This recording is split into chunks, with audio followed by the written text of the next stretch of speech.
मैं डॉक्टर विशेष गुप्ता उत्तर प्रदेश राज्य बाल अधिकार संरक्षण आयोग का अध्यक्ष रहा हूं और एक बार फिर आपके बीच में हूं, क्योंकि ये समय स्वतंत्रता दिवस का है और स्वतंत्रता दिवस को भी ये 80वां है, यानी हमारे देश को स्वतंत्र हुए 80 वर्ष हो गए।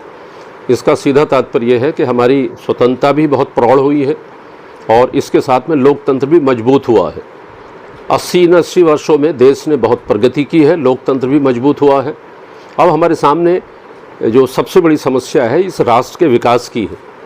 जिस राष्ट्र को आदरणीय मोदी जी 2047 तक इस भारत को विकसित होने की बात करते हैं, इसकी जिम्मेदारी हम सब पर है और ख़ास तौर पर उन युवाओं पर है, उन जेन जी पीढ़ी पर है जो अभी 15-16 साल की है। यानी आने वाले समय में 2047 तक जब देश की आज़ादी को 100 वर्ष होंगे,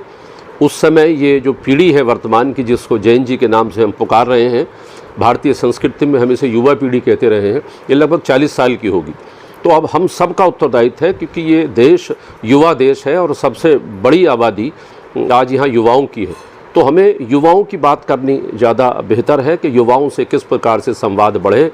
परिवार कैसे बेहतर काम करे, स्कूलों में जो शिक्षक हैं वो केवल पुस्तकों को ना पढ़ा के बच्चों से किस प्रकार संवाद करें, समाज में किस प्रकार से ये जो हमारे युवा हैं इनसे किस प्रकार से संवाद बढ़े, ताकि इनके मस्तिष्क में आने वाले भारत की तस्वीर विकसित हो और तमाम प्रकार की समस्याओं से हमें मुक्ति मिले। तो हम सबका उत्तरदायित्व है स्वतंत्रता दिवस पर कि ये केवल स्वतंत्रता, ये केवल कुछ दिनों की आज़ादी नहीं है, ये स्वतंत्रता नहीं है, बल्कि हम सबका एक दायित्व है। हमारे कंधों पर एक दायित्व आया है और दायित्व मिला है हम सबको कि हम इस राष्ट्र को बेहतर बनाने में, क्योंकि जिस राष्ट्र को हम कहते हैं, वाजपेयी जी कहते हैं कि ये राष्ट्र पुरुष है, ये जीता जागता राष्ट्र पुरुष है, ये भारत माता है। इस भारत माता के संरक्षण के लिए, इस भारत देश को विकसित बनाने के लिए, इस जीते जागते भारत को और बेहतर बनाने के लिए हम सब लोग प्रयास करेंगे। और हम जहाँ रहते हैं वहीं से हम अपनी स्वतंत्रता को और मजबूत करने के लिए, युवाओं से संदेश देने के लिए, युवाओं से संवाद बनाने के लिए, अपने शहर की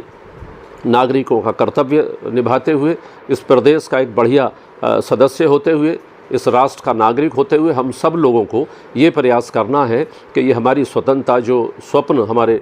स्वतंत्रता संग्राम सेनानियों ने देखे थे, उनको किस प्रकार से हम एक अच्छे राम राज्य की कल्पना हम कर सकें, एक बेहतर राज्य की कल्पना कर सकें, जो आने वाले समय में इस भारत को और बेहतर बना सके, ताकि विश्व का कोई भी देश हमारी भारत माता पर आंख उठा के न देख सके। तो हम सबका उत्तरदायित्व है। तो मैं इस अवसर पर बधाई भी देता हूं, शुभकामनाएं देता हूं और अपेक्षा करता हूं कि हम सभी मिलकर इस भारत को बेहतर बनाने के लिए कार्य करते रहेंगे।